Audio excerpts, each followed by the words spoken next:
Hi, I'm Mike Shearer, Executive Editor of the Columbus Dispatch and Dispatch.com. I'm here today with Jordan Laird, a reporter at the Columbus Dispatch. Hi, Jordan. Hi, Mike. We are here today to talk about our Sunday cover story that Jordan authored for the Dispatch this week on Columbus City Council President Shannon Hardin. And so we'll dive into that here in a second, but thank you all for joining us here on From the Editor, where we talk about our weekly cover stories in the Dispatch. So Jordan, first of all, before we dive into your story this week, tell us about what you do here at the Dispatch normally and what your beat is, and help people understand what your kind of daily routine is like.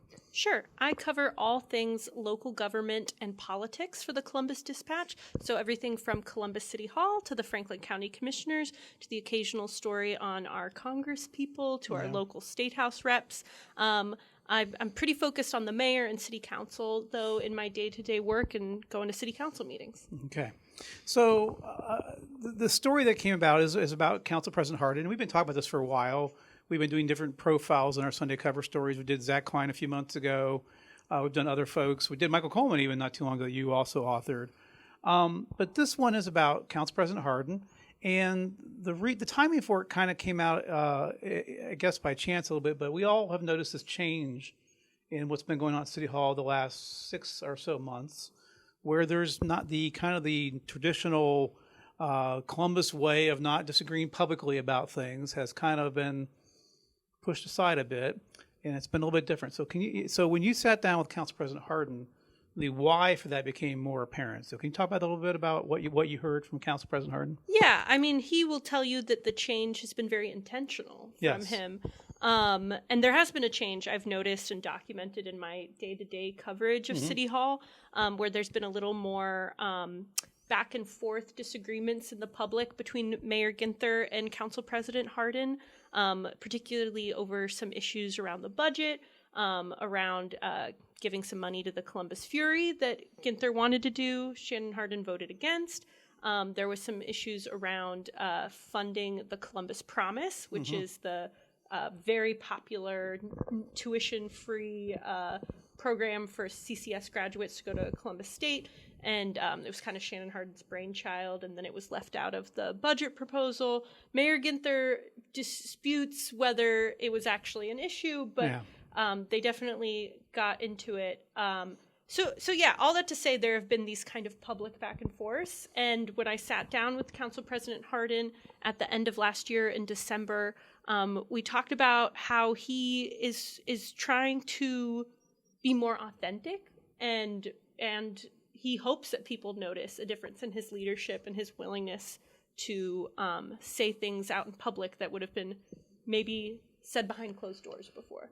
So the opening of your story says the 2024 re-election of President Donald Trump was a wake-up call for Shannon Hardin. Can you explain that a little bit? I mean, he didn't just lick his wounds here. He actually rolled up his sleeves and started talking to people more about what was going on. Yeah, well, he did. He tells me he licked his wounds for about a month, where he started watching Christmas movies, and then he was like, okay, I gotta do something. So he started having these community meetings, kind of these informal dinners, where he started talking to people in the community. They'd hold him at somebody's house, or they'd hold him at a restaurant, and then he just kept hearing from people that they wanted more authenticity from their elected leaders at every level. And so he has really he said that he took that to heart, and that he has, I mean, we've seen him be very vocal during the second Trump term about Trump. Yes. And then he's also been vocal just about all of his opinions on local goings on. So yeah, he says that was a real wake-up call for him. So, I mean, I've covered communities where the public officials can't get along at all. We've seen a little bit in Whitehall right now, you might say, and we've seen other places. So you don't want necessarily having all-out warfare, arguing about everything and at the same time. But you also maybe don't want what some would describe as this, just doing everything behind the scenes, never having disagreements, having every council vote be 8 or 7-0, whatever it is. What is the practical impact of this so far, and what you've been covering? Yeah, I mean, it's worth pointing out that the difference in politics between, say, Shannon Hardin and Andrew Ginther is way different than the difference in politics between our state house reps or our congressional reps. Mayor Ginther and Council President Hardin and all the members of council are all Democrats in Yes, Columbus. and have been for 20 years now. Yeah, they're all Democrats. They are all a very similar kind of leaning of Democrat. And so in the practical realm, it's more fighting over some minutia of things. Mm-hmm. There's a lot of the same values, but how do we fund this particular thing? How do we fund the Columbus Promise? And some folks are saying they think that Columbus can handle a little more of seeing that out in the open, including Council President Shannon Hardin and President Pro Tem Rob Dorans.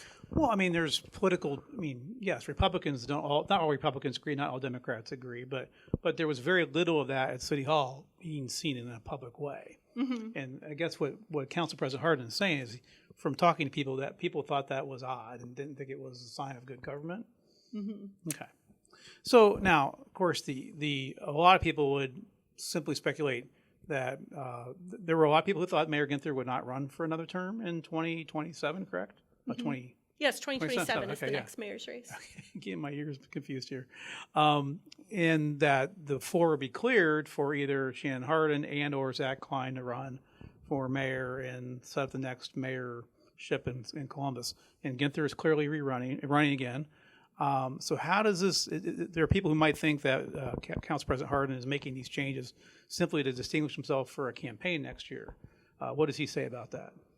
I mean, he has not said he is running for mayor yet. He has hinted heavily to the Dispatch without confirming. He's made no announcements. It's all hypothetical right now. Ginther is running.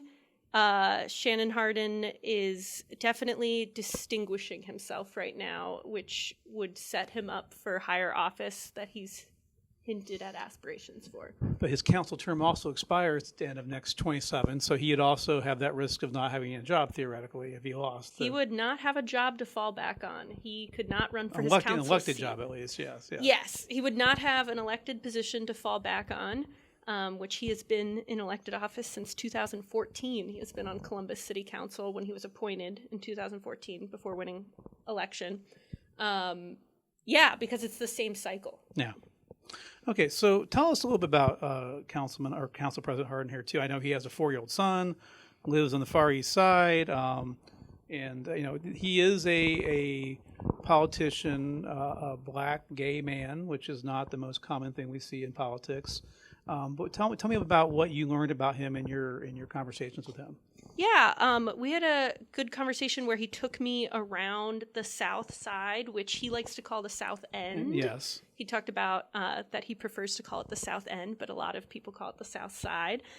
Specifically, he's from a small neighborhood called Southfield. Mm-hmm. That's where he spent the majority of his childhood and life with his mom and 2 siblings. And so his mother was she worked at City Hall. And so he was exposed to City Hall from a very young age. His mom answered the phones for the city council office and then for Mayor Coleman's office, Mayor Michael B. Coleman, the predecessor to Mayor Ginther. Yes. And so Michael Coleman has been a mentor to Shannon Hardin since Shannon Hardin was very young, since he was very little. And I interviewed Michael Coleman for this story, and he talked about how he saw something in him from a very young age.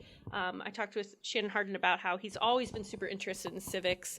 I mean, he was part of a group of CCS students who got legislation passed in high school that had to do with allowing high school seniors to be poll workers. Mm-hmm. So he's long been interested in civics. And basically, Michael Coleman told him, when you graduate from Morehouse, I'll give you a job. And that's what happened. He went to work for Michael Coleman's administration.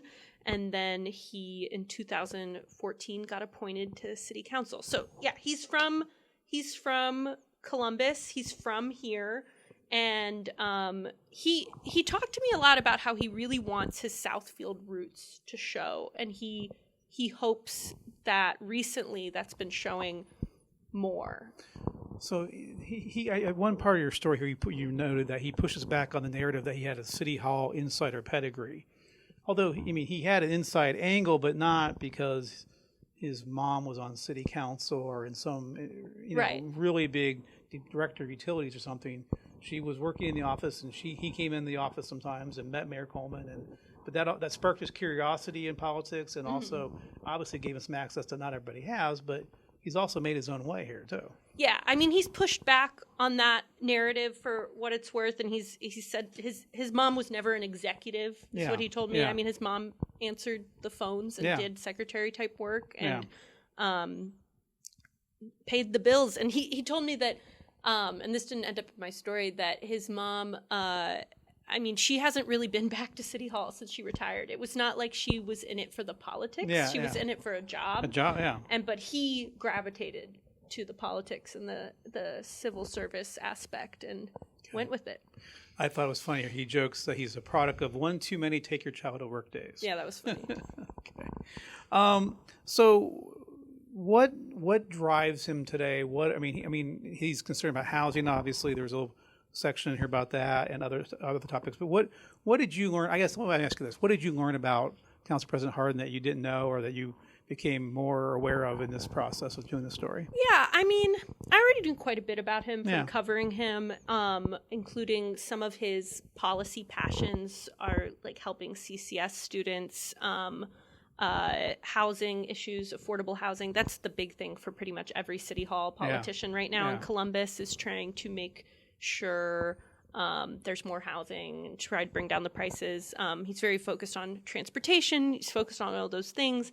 But I thought it was really interesting to talk to him about his way of thinking about these things and balancing the growth of the city and making sure it still benefits local people who've been here, and that it benefits people from like Southfield, where he's from. And so how he has to think about the whole city and benefiting locals. And he talked about trying to lead with the entire city in mind, and how he's had to make some tough votes on things like housing. Well, you wrote about Touchstone Field Place, a permanent supportive housing development on the south side that he voted for in 2020, despite neighborhood objections, because and his quote is, "I learned several years ago that good people can be dead wrong when it comes to housing. I try to explain that if we don't build more housing sometimes next to you, then you yourself will be priced out of your home." Yeah, he had a lot more anecdotes that didn't even make it into my story about how people have gotten ticked off at him about very specific housing projects over the years, and he's had to take hard votes.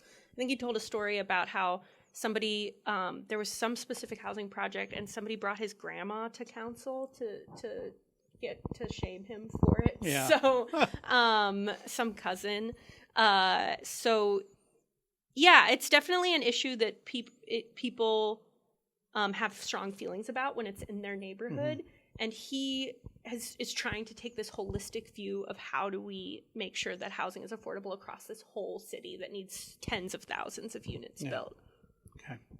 So I guess what's next is we wait for him to make a decision about 2027, which he said he will do this year if he's going to run, but that's what's next, I guess? Yeah, I mean, we will see. He has not officially said. Yeah. And so then it's hard to get anybody else to officially comment on it, like Mayor Ginther, because it's all hypothetical at this point. It is, I mean, when we were talking in 2025, it feels a little early to talk about 2027, but we're a pretty big city, and now 2026 now too, it's though. 2026 now.